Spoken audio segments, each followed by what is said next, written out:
Hey everybody, how you doing? I just got back from a little trip to Toronto, spent 2 days there.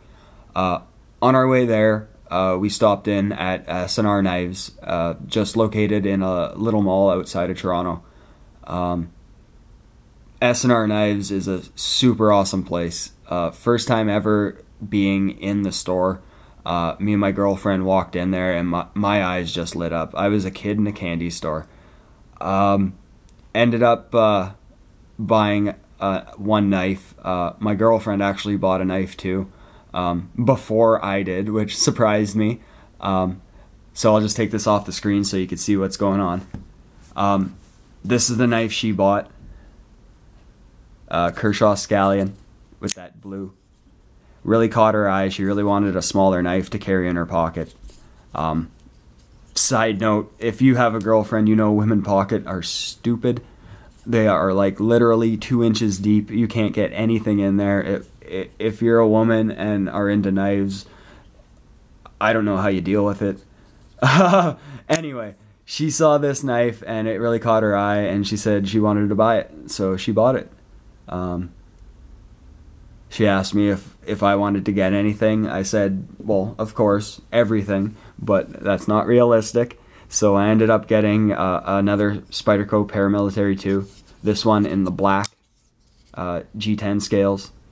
I have one in camo too. Same satin blade. But I got to tell you guys, that was some experience. It's a pretty small shop, but it is jam-packed with stuff. On the walls hanging, they have like machetes and kukris and Japanese swords, like Paul Chen Henry, I think the name of it is.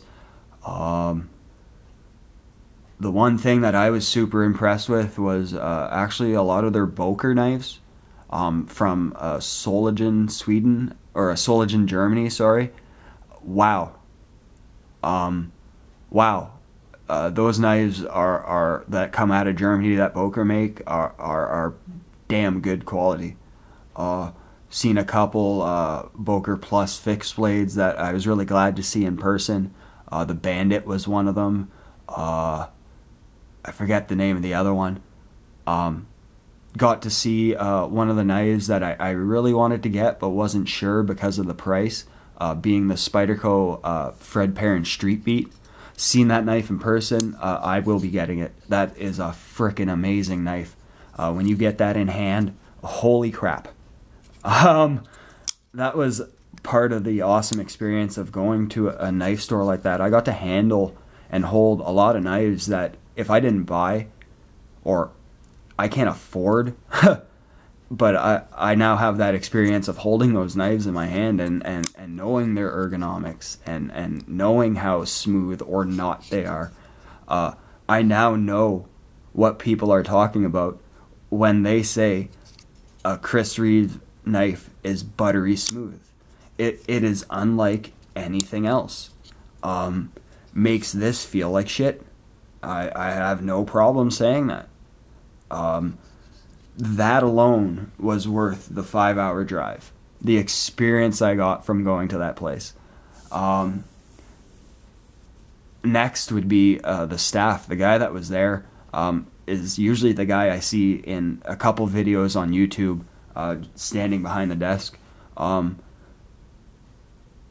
Amazing customer service. They're frickin' awesome. I mean, you want to see anything, guys, just let me know. Did you want to see that knife? I could take it out, and he'll take it out even if you didn't want to see it, and he'll let you hold it and let you open it and let you play with it. And then if you want to buy it, he'll go in the back and grab a brand new one and let you look that over. And if that's not the one that meets your criteria, he'll go in the back and grab another one and bring it out and see if that one suits you. I got to handpick this knife. That's freaking amazing. He brought one out that had a little bit of a sticky lock for my liking, and said that, well, can I see another one? This one has a little bit of a sticky lock that maybe I don't want. And he said, yeah, no problem. He boxed it up. He actually wrote a little note on it saying sticky lock. So he might even send it back to Spyderco and get it fixed. I mean, just walking in there felt comfortable. Letting you hold a $500 Sebenza knife. Granted, I could see a little bit of nervousness in his eyes, and well, of course, I mean, I drop it, I buy it, right? But yeah, very, very good experience. If you guys been to SNR Knives, you already know what I'm talking about.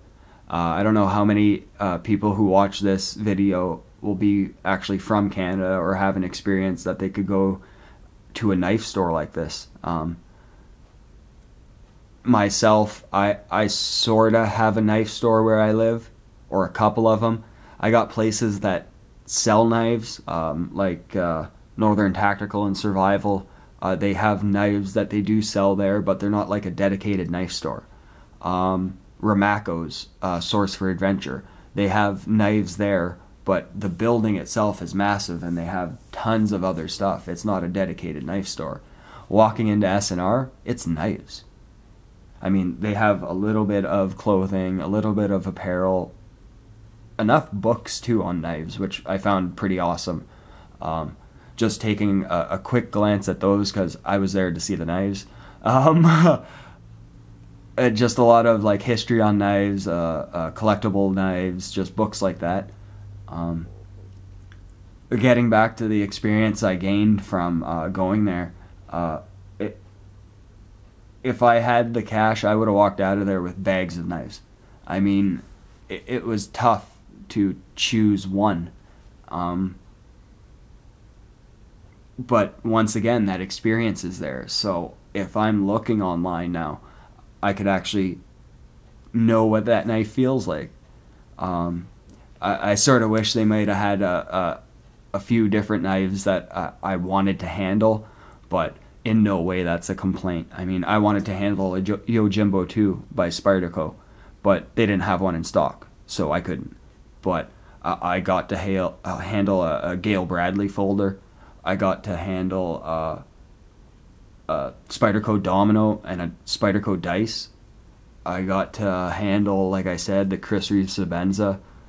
I forget what Boker I got to handle. I think it was the Titan. Holy crap, I might actually buy that knife. The Spyderco Street Beat, held that. It's such a sturdy knife. Amazing, amazing fit and finish on that. The Spyderco Enough. I found that not all of their sheaths have that rattle. I was playing around with one that he had in the display case. I put the knife in the sheath, gave it a good shake, it didn't rattle at all. I took the knife out, reversed it, put it in the other way, gave it a good shake, it didn't rattle at all. That was a big thing that was keeping me from buying that knife, silly as it is. But now I know it's not really a problem. That's the experience thing that I love, that I walked away with this. And that's sort of why I wanted to make this video. If you guys who are into knives ever get a chance to go into a store that just sells knives, do it. You'll walk out with an appreciation of the business, of the people who are there to sell the knives, because those are the people who are putting those knives in my hand. I mean, it's a pretty risky business selling knives. Not risky that you might get caught by the law or anything like that, because it's not illegal, but risky in that you're really limiting yourself to a niche market in only selling knives. So almost like a public service announcement, if you got a place that sells knives in your city, and I'm not talking like Walmarts and Canadian Tires here, guys, I'm talking like mom and pop stores, privately owned places like SNR Knives, support them, because we want them around. They're putting food on their families' plates by selling knives, and my God, I wish I could do that. So that, in a basic nutshell, was my experience with SNR Knives in person. Super friendly staff. Like, he put this knife on the counter for my girlfriend to check out. She picks it up, and he goes in the back room. We're in the store alone, and she's there just playing with it, flicking it open. Oh, this is really nice, and puts it down on the counter and just looking at other stuff. The guy comes out. That's amazing. That trust. I mean, yeah, I could see a jackass going into that store and the guy going in the back and the guy taking off out the front door. But you're going to steal from a knife store? That's funny. So thanks for watching this video, guys. Just a little bit of rambling and my experience of going to SNR Knives. I don't know what you're going to think of this video, but I'm uploading it anyway. Thank you for watching, and have a nice day, guys. Bye.